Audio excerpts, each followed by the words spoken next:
Well, welcome everyone for another extra episode of Reimagining Cyber. My name is Rob Borrego, and I'm joined by my co-host, as always, Stan Wisseman. Today's extra episode is an interesting one, very timely. We're seeing a lot of policy globally come forward around cyber in general. And Stan, why don't you actually start us off as it relates to what's happening here in the U.S. specifically? So, Rob, at the beginning of March, the Biden administration announced a sweeping new national cybersecurity strategy for the U.S. And I actually see this as being a pretty sharp break from the past. If it's fully implemented, I think the potential to change the U.S. cybersecurity posture will significantly be improved for the better. Yeah, agreed. I think so too. I mean, there's a lot of excitement about this. And it's excitement and legislation or law or strategy don't always go together. But in this world, it seems like right now, everybody seems to be really excited about what's happening here. So it seems like potential for a great change in the way things have been done. Yeah, he wants to build on the momentum, honestly, from the three administrations prior to Biden. They've made steps, right? And he wants to build on that. And he's focusing this strategy on five pillars, as they call it. Critical infrastructure protection, the disruption of threat actor operations and infrastructure, promoting better security among software vendors and organizations handling individuals' data, and then investment in more resilient technologies and cooperation internationally around cybersecurity.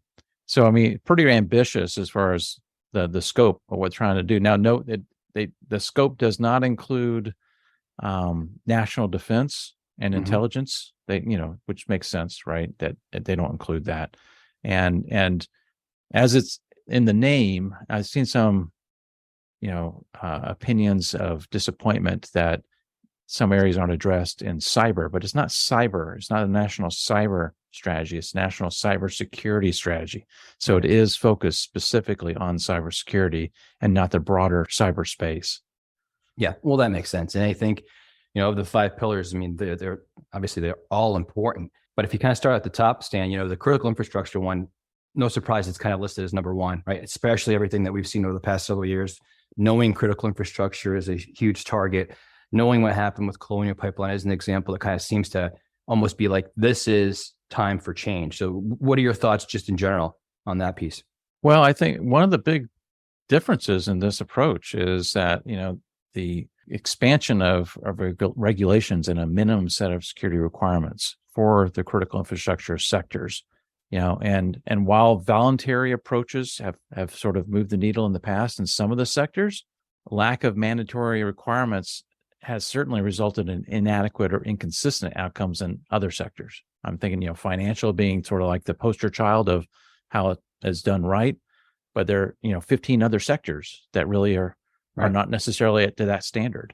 And they aren't really necessarily saying create new standards and guidance. They want to leverage some of the ones that already exist, like the NIST framework for improving critical infrastructure cybersecurity and what CISA has as far as performance goals. So they're not recreating the wheel here. The 15 areas of critical infrastructure were called out, was it maybe last year, right? With, again, a lot of emphasis on the things that needed to be handled. And to your point, the financial segment does fall underneath critical infrastructure, obviously, but is also where let's be honest, it's kind of where it's most mature, right? For reasons, that could be associated, obviously, everything that they're doing from a business, but also you have SEC behind it, you have FFIEC. I mean, there's so many different regulatory and compliance, auditing, everything going on consistently, leading them to continuously evolve and invest. So it'll be interesting to see how that translates into, these other areas. And that will be a point of pushback. Some of these sectors or organizations in them may push back on additional regulation. Now, one of the other things that I found it interesting, I think we can all agree that the time where we expected end users or small organizations to be able to handle their own cybersecurity has passed. We as individuals many times are overwhelmed. If you weren't an expert on what to do, much less, local governments or small businesses. And so the creators of the strategy are really looking to shift that balance of burden, thinking that it's fallen too much on those that don't have the resources to really equip themselves. And so they're arguing to basically reshift to those that have the means to do it and take the responsibility. And they aren't actually, saying that you should absolve the end user from security responsibilities, but definitely take more responsibility if you have the ability to do so. And it also puts some guardrails down on what the government's role is in cybersecurity. And it sort of defines that boundary, protecting its own systems and networks and ensuring that the private sector does its part. And it sort of reminds me of that whole Michael Eccles episode that we did. I think it was episode 13, where he says that, the government's not going to be there to save you. Yes. They have their responsibilities and what they're got to do, but they aren't going to be in your house or in your business to necessarily pick up the pieces if you're hit by a big attack. No, that's for sure. Now, one of the other key aspects that I'm sure you're very interested in is this kind of a sweet spot for you. It is around the software kind of liability aspect of it. Just be interested to hear your thoughts on that piece. Well, I mean, I think it will be potentially kind of controversial, but the strategy does put an emphasis on holding software vendors more directly responsible for the security of their technologies. And it recognizes that, that if left its own devices, the software market many times rewards vendors that underinvest in security and get things out to market faster. Right. I mean, that's been proven time and time again that market pressures are not necessarily going to result in more secure products. And it is shifting liability of insecure software and services to the vendors and away from the end user. And that avoidance that many times software vendors use as far as in their contracts of acceptance of use of that software. And so I think Biden, this is again one of those challenges as far as the implementation side of it. Yes. Biden and the administration is going to have to work with Congress to pass legislation that'll prevent software manufacturers and publishers to really, market insecure software and, disclaim away the liability by contract.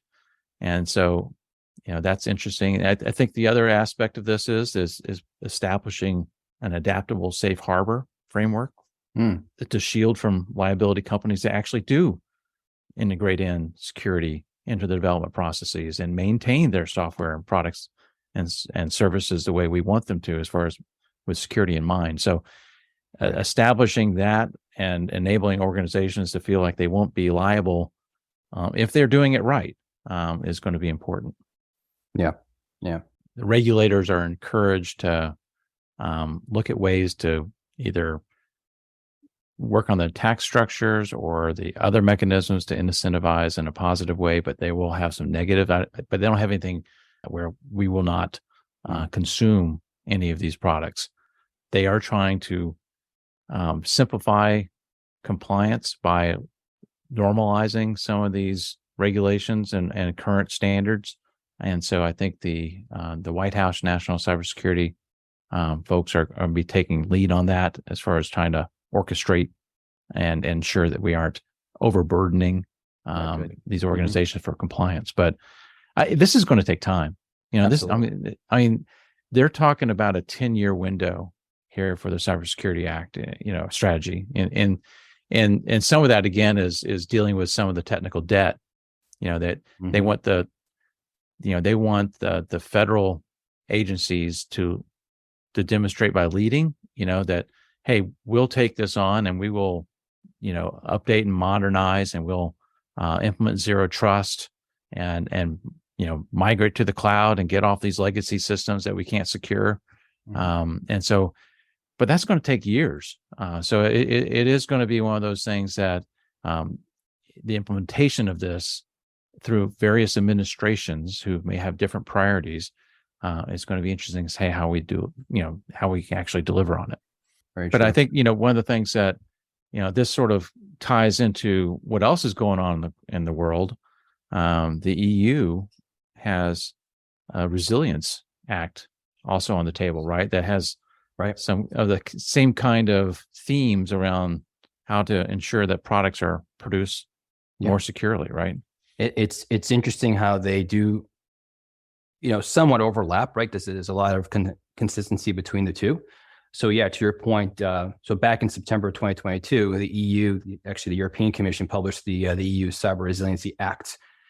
So it's some proposed legislation that, in essence, really is a way of providing the kind of first global piece of legislation around how you actually secure IoT in general, devices and services.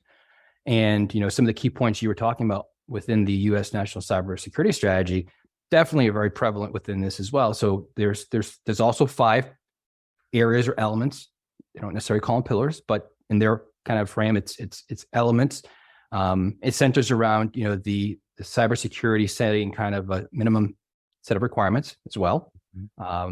It also extends into, again, this is about the manufacturer side of it. So the manufacturers need to include really a principle around security by design model, and also how they support the IoT devices or services through its life cycle. So it's not, hey, we deliver and then you have a 1 year, 2 year warranty or something like that. They're actually doing a minimum of 5 years required.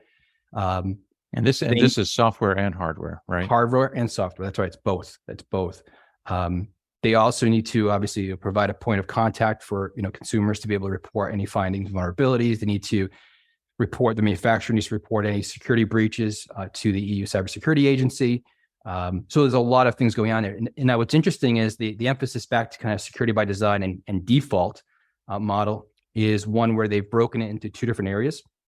There's the security requirements, and then there's the maintenance requirements. Under the security requirements, that's covering basically items around software security, limiting the attack surface. They call it integrating with identity access management type of solutions to protect unauthorized access, and also monitoring the devices for any modification to the data associated at the device or back into transit, as well as that information. On the maintenance side, they actually are very focused on personal data, right, and ensuring that there's the protection and confidentiality and integrity of the data, right, of the individuals. There's vulnerability disclosures that are required, again, from the manufacturers. And also, of course, continuing to keep a catalog of all the vulnerabilities associated to their particular devices or services, from that regard. But I think another aspect of this is to raise the visibility of how this product's security posture is to the buyer, so that they can make a more informed decision, right? Ultimately, yes. So it is, again, back to the consumer. So even as you stated around the U.S. national cybersecurity policy and strategy, it's offloading that kind of concern down to the end user at the end of the day and pulling some of that back to the manufacturer. And to go a further extent, what they're doing is they're actually calling out, they actually do a pretty good job of this, risk levels. There's 3 different risk levels that they associate this to. So there's the default level, which basically is the majority of IoT type devices and services you would actually, kind of commonly seen from an end user consumer perspective. So think about, our connected home devices, connected toys, right? We saw a security issue on that several years ago. Right. But those fall right there, like an e-health application, things of that nature. And for them, they're requiring the manufacturer for those types of devices do a self-assessment and self-report. Okay. You go to class 1. Class 1 now really steps it up and basically says, okay, we're going to require a certification type of process or model, right, that you go through and vet out and come back with the actual findings, and we say yes, it's good or not. But there's a third-party assessment that would potentially be part of that as well to offload it from your requirement. And then the final class is level 2. And class 2 is you have to go through a third-party assessment. And the way they kind of break this down, so when you think about class 1, class 1, they're actually talking about things like network devices, not anything that's kind of security oriented. Okay. Class 2 is basically, now we're talking about operating systems, security devices, industrial IoT devices. So it's the things that you would expect that should truly, make sure it's being properly assessed and in compliance with obviously what they're calling out. So it's interesting to see kind of how that's going to evolve. There was something that came out recently on the bit of confusion around the EU Cyber Resiliency Act and the EU AI Act. And it was basically, where is there a crossover? Is there a crossover? Or do we still kind of treat them separately? And so what they came back with, I believe it was just on end of February, very, very beginning of March, was around basically saying, so if the AI system follows the guidelines basically of what's encompassed within Class 2 requirements, then they're covered for the Cybersecurity Act all the way through and including the AI Act. Again, it's still being proposed to be seen kind of what comes to fruition. But yeah, so it is interesting. And then the other piece that's kind of, where does the kind of ruler come across the knuckles is, so there's, if you're not in compliance, basically you can be penalized up to about $15 million or 50 million euro, I should say. Yeah, I was wondering what the incentives were going to be, either negative or positive. And I don't find that as being the actual issue.